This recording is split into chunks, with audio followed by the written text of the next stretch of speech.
What would you do if a stranger knelt over you, pulled a rusty razor from his coat, and said, "Trust me or you'll be dead in an hour"? Would you let him shave your head on a New York sidewalk while people laughed and filmed you like a circus act? Because that's exactly how my life split in two. I'm Raymond Cole, and I collapsed on Fifth Avenue like somebody unplugged me. One minute I was on the phone pushing a merger worth another 50 million. The next, my legs turned to water, and my face hit concrete. Heels clicked around me, sneakers stepped over my arm, a voice said, "Probably drunk," and kept walking. That's New York. The river never stops for a fallen branch. You've seen it, you know what I mean. Then the river parted.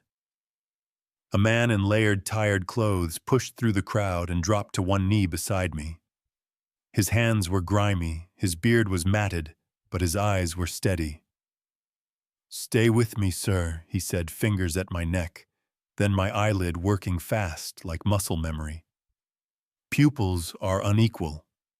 He dug into his coat and pulled out an old, straight razor steel, nicked and pitted handle wrapped in electrical tape.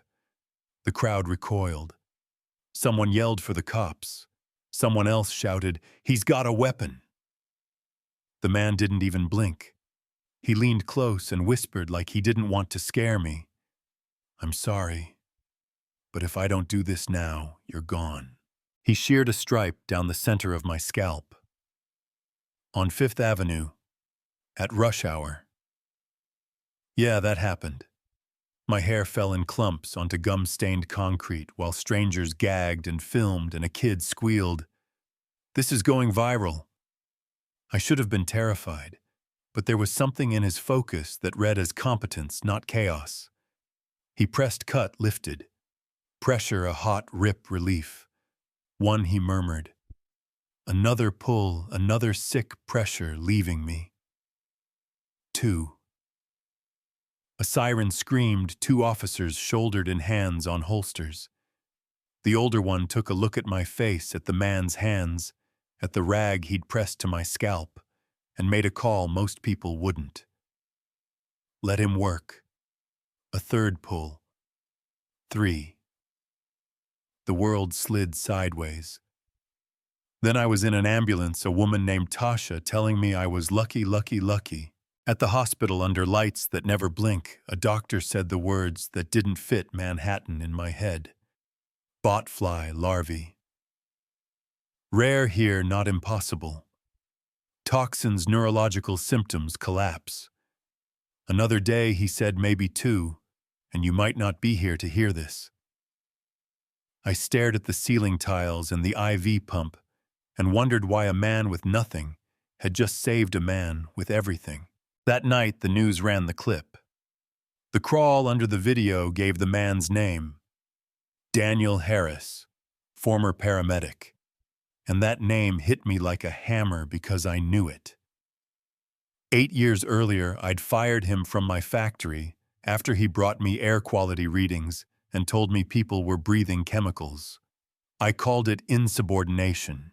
He called it safety.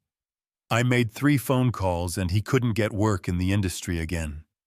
He lost his apartment, then his marriage, then the last of his pride, and he slid into the city's shadows. I didn't think about him once after I shut the door. If it were you, what would you do with that kind of guilt? Bury it deeper or bring it into the light? I started making calls. Not to bury him this time, to find him. Shelters outreach, a social worker who'd seen him. Then nothing. Then a clerk in a Bronx shelter who said, "He's here, I can ask if he'll meet you." He came out in donated clothes, a size off, chin-up eyes, alert. "Mr. Cole." Not warm, not hostile, just factual. We sat in a small room with a rattling radiator and a window that looked at a brick wall. I told him the truth straight out. I fired you for putting people over production. Then I made sure no one would hire you. I'm sorry. He held my gaze for a long beat. People breathe before they produce, he said, like a line he'd carried around for years, waiting for me to deserve it. I offered him an apartment, a salary, but not pity. Work. I wanted to build a second chance pipeline for folks with medical skills who'd fallen out of the system, paramedics, nurses, techs, and I needed him to design it from the ground up. Not charity, I said structure. He didn't say yes to me, he said yes to the work. We moved him into a modest place in Queens, got him a fresh ID, and a doctor, then we started hiring. A nurse who left an abusive home. A doctor sober 2 years and counting. A medic whose panic attacks had cost him everything.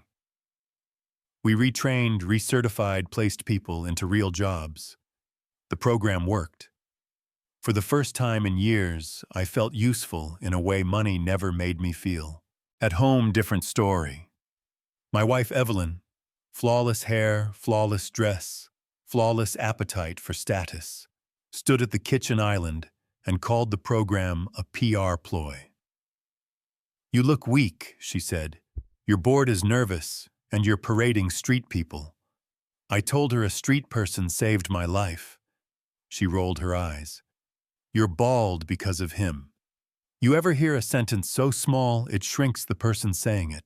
Then the foundation cracked. I came home early with a headache, walked past the bedroom, and stopped dead. Evelyn and Daniel. Not a misunderstanding, not a heat-of-the-moment mistake, comfortable domestic betrayal. I didn't shout. I didn't throw things. I left, found a bar, stared at a glass until the ice melted, and then the hard math came due. I filed for divorce. I fired Daniel. And I kept the program open because people who had finally grabbed the rope weren't going to lose it because my house fell apart. I thought that was the lowest point. It wasn't. This is your heads up. Stick around because what happened next will blow your mind. A week later, my phone rang from an unknown number.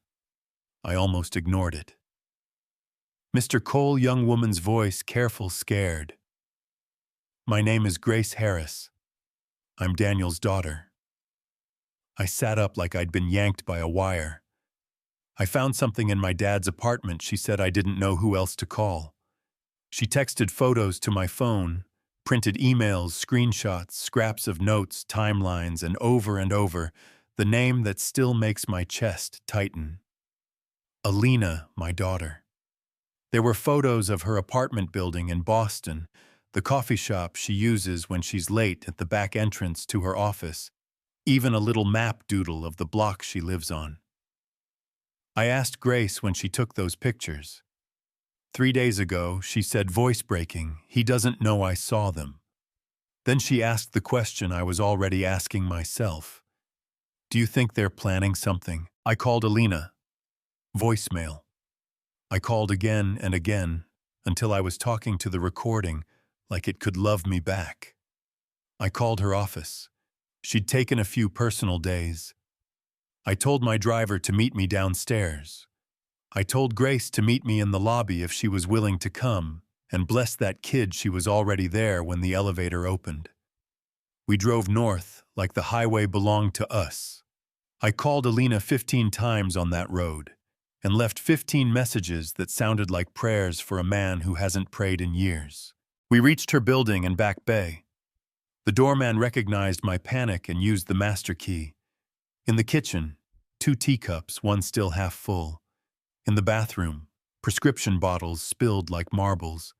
In the bedroom, my daughter on the floor, skin too pale, lips too blue, breath shallow and ragged.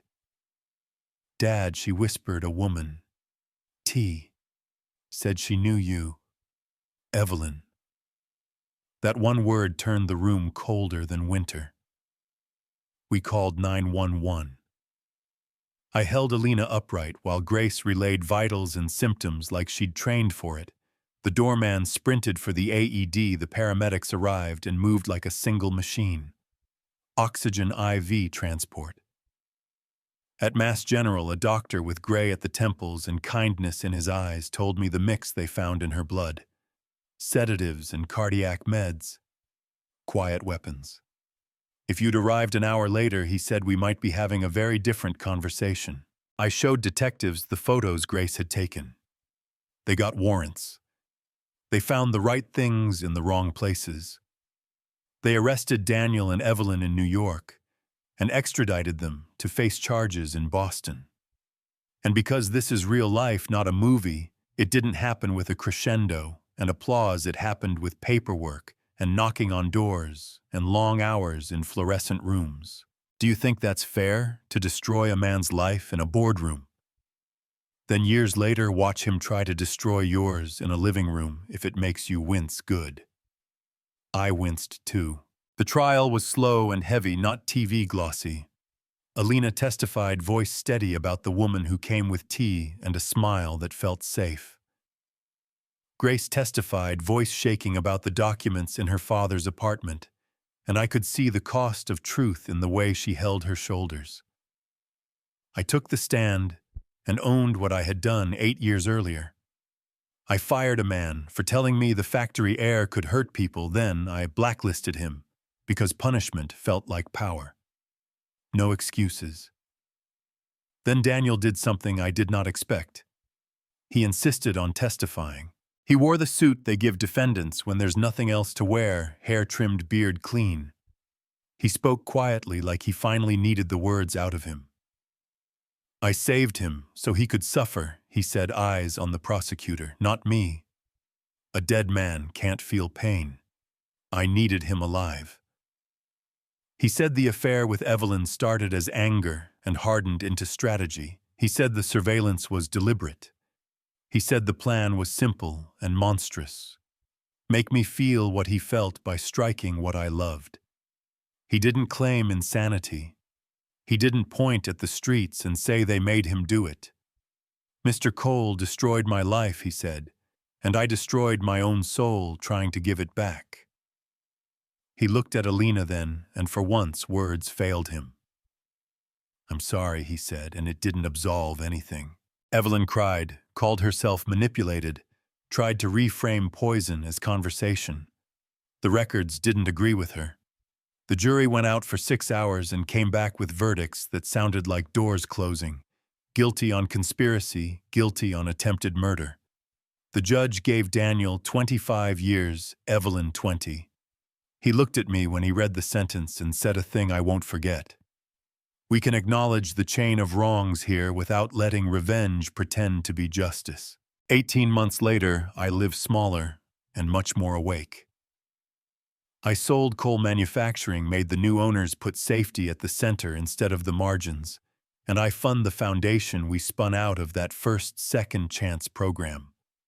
We provide housing training placement for people with medical backgrounds who fell out of the system. Maybe they lost a license and got it back. Maybe they had a mental health break, and they're steady now. Maybe life kicked them sideways, and they need someone to stand on the curb and wave them back in. It's quiet work. It works more often than it fails. When it fails, we try again. My relationship with Alina is the one ledger I want to keep balanced. We talk almost every day now. I drive up to Boston and sit across from her in a little Italian place in the North End, where the pasta comes out steaming and the harbor lights bounce in the glass. She tells me about a school she's redesigning to bring in more sunlight, and I tell her about her mother. The terrible tuna casserole we pretended to love, the laugh that ended in a snort, the year we decorated a houseplant with paper stars because a tree would have meant rent was late. She forgave me. That sentence still takes my breath. Grace checks in sometimes, not because she owes me anything, but because care is a habit you have to practice. She's in therapy. She's figuring out how to love a father who became someone else. And when she asked me if I think people can really change, I told her the only honest answer I have. Some do, some don't, and most of us are choosing day by day. Word from inside says Daniel works in the prison infirmary, using the skills that made him kneel on a cold sidewalk for me. Maybe that's penance, maybe it's purpose, maybe it's both. I don't write him. I don't need to. Our story is finished, even if the learning isn't. Here's what I know now, and I learned it the hard way. Anger feels like a clean blade when you're holding it. Sharp, righteous, simple. But it's not a scalpel, it's a boomerang. You throw it at the person who hurt you, and when it comes back, it clips everyone standing near you, including the people you swore to protect. My anger at being challenged made me fire a man who was telling me an uncomfortable truth. His anger at losing everything made him try to erase my child. Anger's math doesn't care who started it. Second chances aren't soft. They're risky. You give one and sometimes you get burned.